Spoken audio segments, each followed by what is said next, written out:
Students, are you able to see the screen?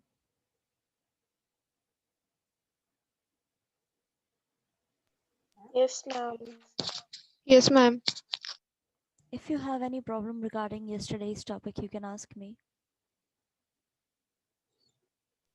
No, ma'am.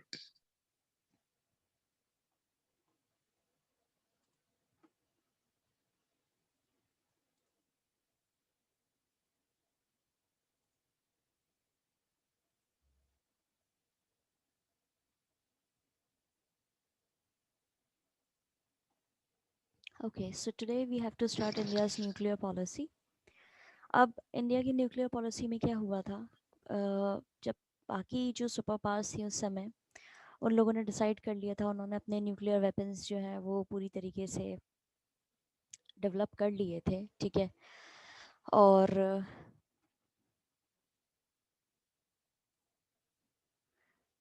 Wait a minute. Good morning, ma'am. Good morning. तो बाकी जो countries थी जैसे कि US, USSR, UK, France और China, इन्होंने अपने आप को न्यूक्लियर पावर से पूरी तरीके से डेवलप कर लिया था। और उसके बाद में इन लोगों ने क्या एक ट्रीटी बनवा दी थी, नॉन प्रोलिफरेशन ट्रीटी, एनपीटी। उसके अंदर ये था कि आप न्यूक्लियर वेपन्स नहीं बना सकते, ना ही उनको टेस्ट कर सकते हो, ठीक है। पहले खुद ने तो डेवलप कर लिए और उसके बाद में बाकी दुनिया के ऊपर ये एक वो लगा दिया, बैन कर दिया कि आप नहीं कर सकते हो या आप बना नहीं सकते हो।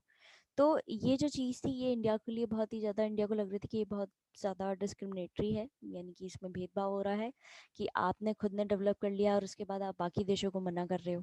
तो इंडिया ने क्या किया, इंडिया ने मना कर दिया इसको साइन करने से, और इंडिया ने अपने हिसाब से इसको डेवलप किया, न्यूक्लियर वेपन्स को, और उसके बाद में टेस्ट भी करे। और अगर आपको इसका एक बहुत ही अच्छा एग्जाम्पल देखना हो तो आप एक मूवी है परमाणु मूवी करके, आप उसको देख सकते हैं। उसमें इस चीज़ को अच्छे से डिफाइन किया गया है कि कैसे इंडिया ने अपने एटॉमिक जो ये न्यूक्लियर वेपन्स थे उनको कैसे टेस्ट किया था। क्योंकि जो अमेरिकन्स हैं उनके जो सैटेलाइट्स हैं, ऑल्दो इंडिया ने साइन करने से मना कर दिया था, लेकिन होता है ना कि आपको बाहरी प्रेशर जो है, एक्सटर्नल प्रेशर जो है वो क्रिएट किया ही जाता है जिससे आप अपनी चीज़ों को प्रॉपरली ना करें ना। तो उसी हिसाब से इंडिया के ऊपर नज़र रखी जा रही थी और बाकी देशों के ऊपर भी नज़र रखी जा रही थी। और वो नज़र कैसे रखी जा रही थी, सैटेलाइट जो है उसके द्वारा रखी जा रही थी। With the help of the satellites they were trying to okay, they were trying to Ma'am, stop, yeah। yes, ma'am. हाँ ओके, तो वो क्या कर रहे थे, उनको रोकने की कोशिश कर रहे थे। बट एट द एंड क्या हुआ, इंडिया जो है वो सफल हुआ, उसने अपने टेस्ट भी करे, न्यूक्लियर वेपन्स डेवलप भी करे। और उसी की देखा देख जो है फिर बाद में पाकिस्तान जो है उसने भी यही कोशिश करी। अब इसी चीज़ के बारे में यहाँ पर आपको बताया गया है। अब हम पढ़ते हैं लाइन टू लाइन, तो you will be able to understand more efficiently. Another crucial development of this period was the first nuclear explosion undertaken by India in May 1974. अब सबसे इम्पोर्टेंट डेवलपमेंट जो हुआ था इस पीरियड के अंदर वो हुआ था, पहला इंडिया ने जो टेस्ट किया था न्यूक्लियर एक्सप्लोजन का, मई 1974 में। Nehru had always put his faith in science and technology for rapidly building a modern India. अब जो जवाहरलाल नेहरू थे उस समय के प्राइम मिनिस्टर थे, उनका बहुत विश्वास था, वो विश्वास रखते थे साइंस और टेक्नोलॉजी में कि ये बहुत ज़्यादा हेल्पफुल रहेगी हमारे इंडिया को मॉडर्न बनाने में और आगे बढ़ाने में। तो इन्होंने भी इस चीज़ को सपोर्ट किया। A significant component of his industrialization plans was a nuclear program initiated in the late 1940s under the guidance of Homi J. Bhabha. अब सबसे इम्पोर्टेंट इंडस्ट्रियलाइजेशन प्लान के अंदर जो चीज़ थी, जो इन्होंने इम्पोर्टेंटली डाली थी, वो ये थी न्यूक्लियर प्रोग्राम, ठीक है, जो शुरू हो गया था इनका प्रोसीजर 1940s में। और ये सब इन्होंने किसके गाइडेंस में किया था, होमी जे भाभा। क्या आपको पता है इनके बारे में? होमी जे भाभा के बारे में आपको कुछ भी कोई रफ आइडिया No, भी है? नहीं है, ओके। ये इंडियन न्यूक्लियर फिजिसिस्ट थे, ठीक है, और इनके नाम पर बहुत, मतलब इनका फुल नेम था Yes, ma'am. जहांगीर भाभा, ठीक है। इन्होंने बहुत ही अच्छा, एक अच्छे लेवल पे ले जाकर के इंडिया को इन्होंने काफ़ी अचीवमेंट्स भी दिलवाई हैं, ठीक है। और इनके नाम पर इंस्टीट्यूट भी खुला हुए हैं, ठीक है, भाभा एटॉमिक सेंटर के तौर पे। और वहाँ पर यही परमाणु बम और ये सब जो है बनवाए जाते हैं, न्यूक्लियर बम जो है उसका काम वहीं पे ही होता है। और अगर आपको वहाँ पर, बेसिकली साइंटिस्ट का एरिया है ये सब, और अगर वहाँ पर आपको जॉब लग जाए तो फिर आपका जो स्टैंडर्ड है वो बहुत ही हाई हो जाएगा। सो बेसिकली ये काफ़ी इंपॉर्टेंट नाम है इंडियन हिस्ट्री के अंदर रिलेटेड टू न्यूक्लियर पॉलिसी, ठीक है। तो पहला जो प्रोग्राम इनिशिएट हुआ था वो 1940s, यानी कि आप देख सकते हैं कि हमारे देश को भी आज़ादी मिलने का पूरी वो चल रही है, उससे पहले ही यहाँ पर शुरू हो गया था ये program. India wanted to generate atomic energy for peaceful purposes. अब इंडिया जो है वो किसी को आगे होकर के परेशान तो करता नहीं है, ठीक है, किसी को आगे जाकर के ज़बरदस्ती किसी पर बम तो वो फोड़ना नहीं होता उसको, ठीक है। इंडिया का पर्पस सिर्फ ये था कि वो अपने आप को पूरी तरह से डेवलप कर ले, और ये उसने साफ बोला कि ये जो जनरेट कर रहे हैं ये एटॉमिक एनर्जी यानी न्यूक्लियर पावर जो बना रहे हैं वो सिर्फ इसलिए कर रहे हैं, पीसफुल पर्पसेस के लिए कर रहे हैं कि हम हमारी तरफ से भी हम पूरी तरह से डेवलप हो जाए, ऐसा नहीं कि हम कहीं पीछे रह जाए, उसका उन्होंने वो व्यू पॉइंट रखा था।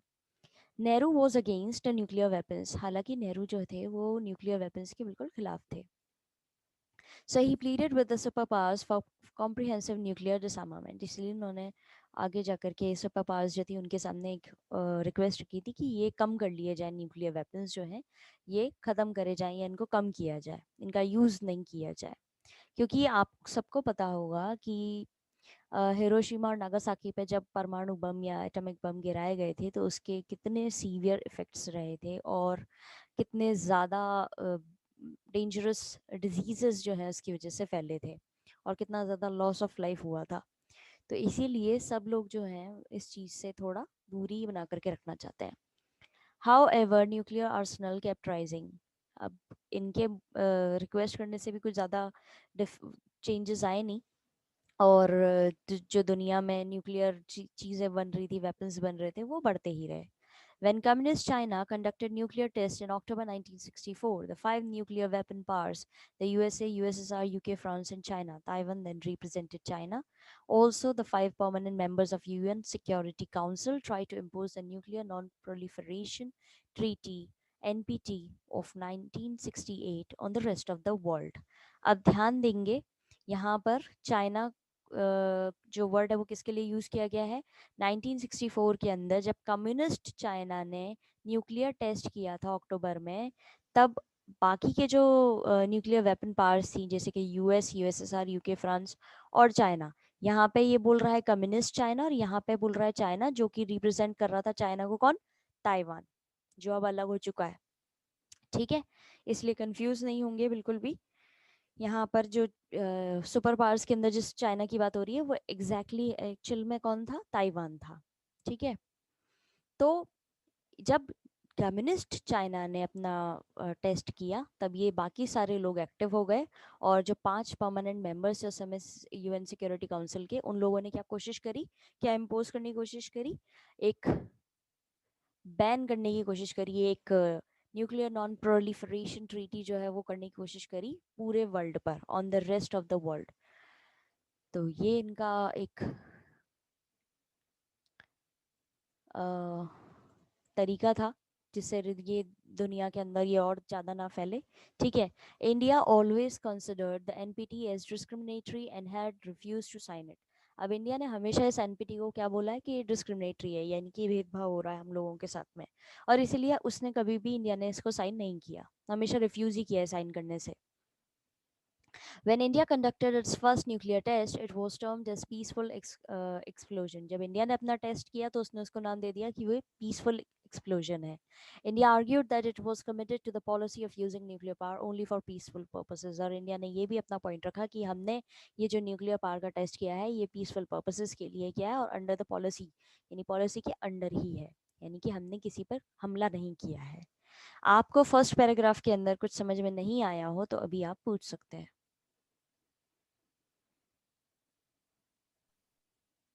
No, ma'am, clear. What about others?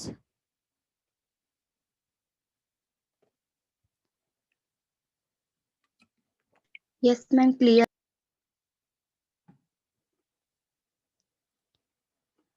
Okay.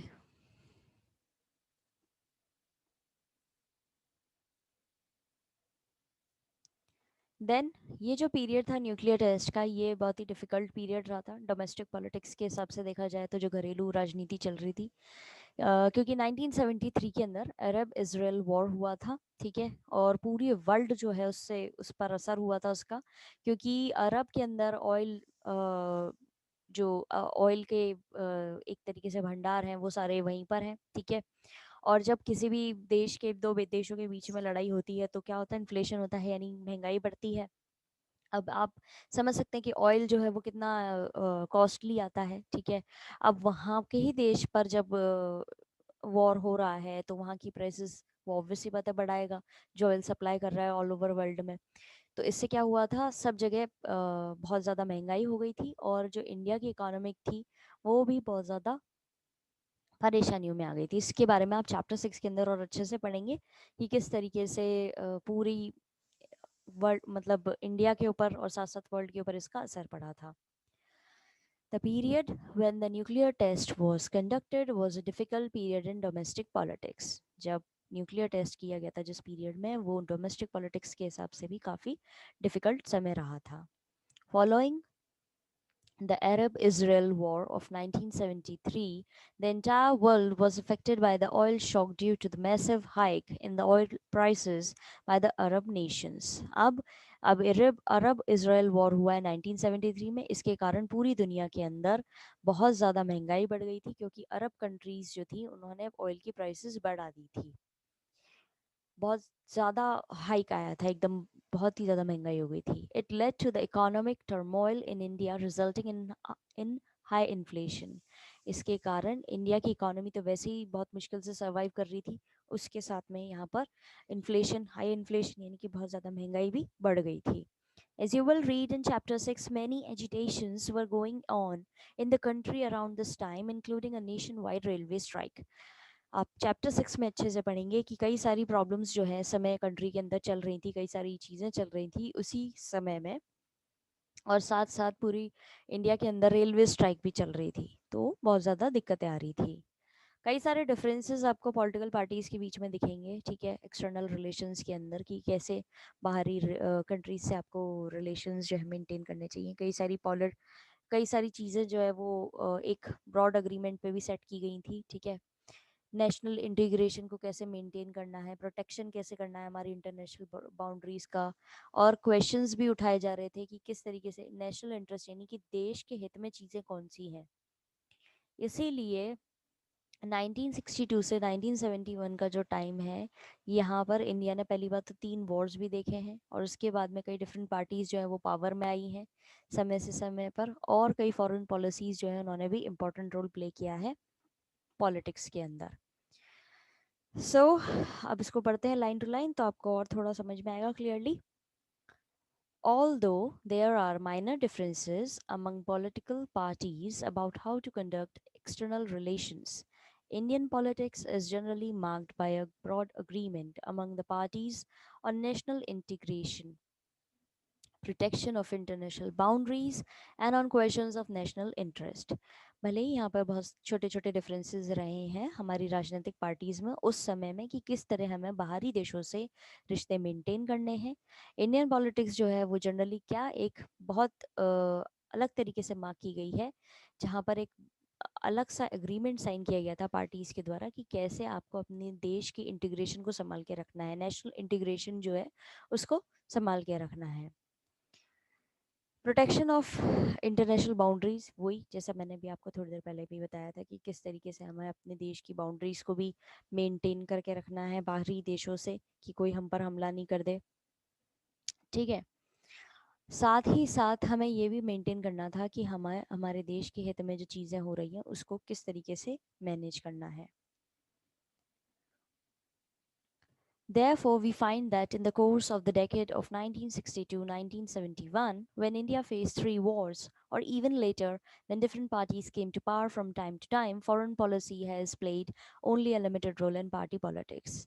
इसीलिए ये जो decade है 1962 से 1971 का, जब इंडिया ने 3 वॉर भी जो है लड़े हैं, और उसके बाद में यहाँ पर डिफरेंट पार्टीज जो हैं वो पावर में आई हैं, इसीलिए फॉरेन पॉलिसी जो है उसने बहुत ही लिमिटेड रोल प्ले किया है party politics के अंदर. So here we completed 3 paras of this topic. If you have any problem regarding any paragraph, you can ask me. Ma'am, Yes. second para explain. Okay. The period when the nuclear test was conducted was a difficult period in domestic politics. As you know, जब मैंने आपको पहले भी बताया था कि भाई किस तरीके से जब कहीं पर वर्ल्ड में कहीं पर भी किसी 2 देशों के बीच में लड़ाई होती है तो उसका कहीं ना कहीं इफेक्ट बाकी देशों पर भी पड़ता है. अब यहाँ पर हमें मेंशन किया गया कि 1973 के दौरान इजराइल और अरब के जो देश थे उनमें लड़ाई हुई. ठीक है. अब ये जो देश हैं ये ऑयल स्टॉक है यहाँ पर सबसे ज़्यादा. ऑयल जो कैसा क्रूड ऑयल और ये सारे पेट्रोलियम और ये सब तरह के जो ऑयल्स होते हैं ये यहीं से ट्रांसफ़र किए जाते हैं बाकी दुनिया में. अब जब इन दोनों देशों के बीच में लड़ाई हुई तो यहाँ पर जब लड़ाई होती है तो खर्चा बढ़ता है. खर्चा बढ़ता है तो इनके ज़्यादा एक्सपेंसेस जो है वो वेपन्स पर ये लोग करते हैं. बाकी फंड्स जो हैं वो वहाँ पर लगाते हैं जिससे अपने देश को सेफगार्ड कर सकें, देश को जिता सकें. तो जब ये चीज़ होती है तो वहाँ की महंगाई बढ़ती है. अब जो कोई देश दूसरे जगहों पर ऑयल सप्लाई कर रहा है वर्ल्ड में और वो खुद फेस कर रहा है वॉर की सिचुएशन, तो वो ऑब्वियस सी बात है ना, ऑयल की प्राइसेस जो वो बाहर बेचेगा वो बढ़ा देगा कि मुझे पैसे की ज़रूरत है तो ये इस तरीके से इसकी प्राइस इंक्रीज होगी. तो जब वहाँ पे उसने पैसे बढ़ाए, ऑयल की प्राइसेस एकदम से राइज हुई, तो उसका असर इंडिया पर भी आया. कैसे आया? क्योंकि इंडिया भी कहीं ना कहीं उससे कोई चीज़ मंगा रहा है, ऑयल मंगा रहा है किसी तरह का. और इंडिया के यहाँ पे वैसे ही कितनी प्रॉब्लम चल रही थी उस समय में, अपनी इकोनॉमी को सुधारने में ये लगे हुए थे. अलग अलग 5 ईयर प्लान्स ये ला रहे थे जो सक्सेसफुल नहीं हो पा रहे थे. फिर ये प्लान हॉलीडे भी लेते हैं जैसे हमने पिछले चैप्टर में पढ़ा था. तो सही कई सारी कंडीशंस जो हैं एक साथ आने लगी इंडिया की इकोनॉमी को लेकर के. ठीक है. जो सही तरीके से मेंटेन नहीं हो पा रही थी. ऊपर से उथल पुथल मची हुई थी सब जगह पे कि कैसे चीज़ों को मेंटेन करें. न्यूक्लियर टेस्ट भी करने हैं, उसका भी खर्चा है. बाकी देशों से भी बचा करके करने हैं, बाकी देश नज़र रख रहे हैं उनसे भी बचा के चलना है.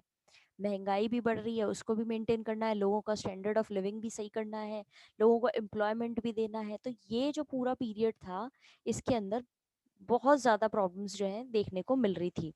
और इसके साथ में यहाँ पर रेलवे स्ट्राइक भी जैसे मेंशन किया गया है जो हम आगे जाके पढ़ेंगे.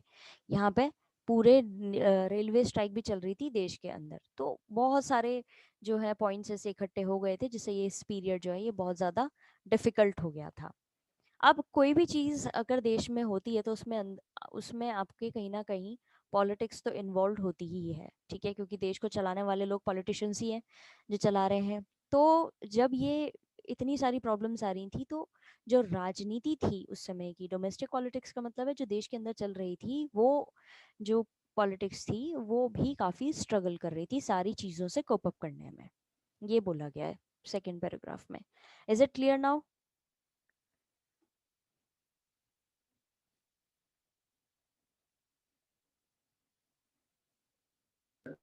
Yes, ma'am. Anyone else? किसी और को कोई problem?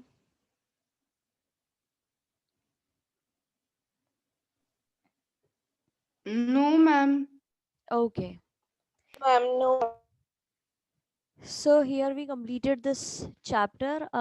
First of all, I would like to give you a suggestion कि आपने ये दो जो ये boxes हैं, India's nuclear program and shifting alliances in world politics, ये आप पढ़ के आएंगे. ठीक है. ये आपको पढ़ने हैं. और फिर उसके बाद में अगर आपको कोई दिक्कत आती है तो आप मुझसे पूछेंगे. अदरवाइज ये आपका होमवर्क है. ठीक है. ये दोनों चीज़ें जो है आपको पढ़नी है. Okay, ma'am. Okay, so now we'll discuss some takeaway points of this chapter because we still have time.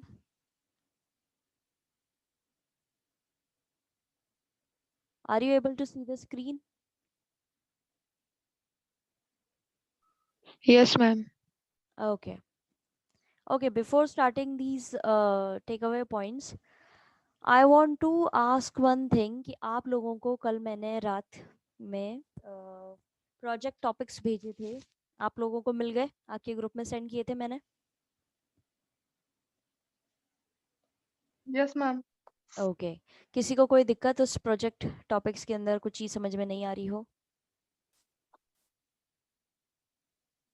Ma'am ये जो प्रोजेक्ट है हाँ ये जी, हमें किस तरह की फाइल में बनाना है? ये आपको नॉर्मल जो फाइल होती है, अपने फोल्डर फाइल जो होती है उसमें बनाना है, इंटरलीफ शीट्स पे बनाना है, जहाँ पर एक जगह पे लाइन होती है और दूसरी जगह पे ब्लैंक होता है। Yes ma'am. उन पेजेस का आपको इस्तेमाल जी करना मैम। है और आपको उसमें ज़्यादा कुछ नहीं करना है, मतलब सजावट ज़्यादा नहीं होनी चाहिए, बस बेसिक डिसेंट टॉपिक, मतलब डिसेंट फाइल बनानी है। Okay ma'am. Ma'am, yes ma'am, I have not getted the project topics in school app. Ma'am, it's school, sorry, WhatsApp group. I have uploaded on the school app as well, and I have uploaded via WhatsApp. If you still don't get it, please try to communicate with your friends. They will send you, or try to download Okay, it ma'am. from school app. अगर आपको नहीं मिला है तो Oh, आप वहाँ से ले लीजिए, और अगर फिर भी कहीं okay, से ma'am. नहीं हो पा रहा है तो फिर आप मुझे बताइएगा। Okay, ma'am. ओके तो हम क्लियर हैं कि हमें किस तरह के प्रोजेक्ट्स बनाने हैं, आपको कोई दिक्कत नहीं होनी चाहिए। आई गेस मैंने आपको काफ़ी एक्सप्लेन कर दिया है, और आपके वीडियोस के अंदर भी ये जो एक्सप्लेन किया गया था वो भी इंक्लूडेड है और अपलोडेड है आपकी स्कूल ऐप पे। तो अब we still don't have that much time. I'm going to send you link and we'll discuss these takeaway points and your problems in tomorrow's session. ठीक है, हम आपकी problems, sorry not in tomorrow session, on our next class. ठीक है, हम next class जब भी होगी मंडे को तब आपकी चीज़ें डिस्कस कर लेंगे। ठीक है, और आप अपने प्लीज़ टॉपिक पे काम Okay, करना शुरू ma'am. करें, प्रोजेक्ट पे काम करना शुरू करें, और जो भी दिक्कतें आएंगी वो हम आपकी मंडे को उससे रिलेटेड भी कर लेंगे, क्योंकि ये क्या है, अब आपका 12th है ना, तो आपका प्रोजेक्ट अच्छा होना चाहिए, क्योंकि बाहर से एक्सटर्नल आएंगे आपसे वाइवा और सारे क्वेश्चंस वगैरह देखने के लिए, वो आपके मार्क्स डिसाइड करेंगे इसीलिए। Yes ma'am. ठीक है, चलिए Thank you, ma'am. मैं आपको, हाँ welcome okay ma'am, thank Thank you you, ma'am. ma'am. Welcome बच्चों।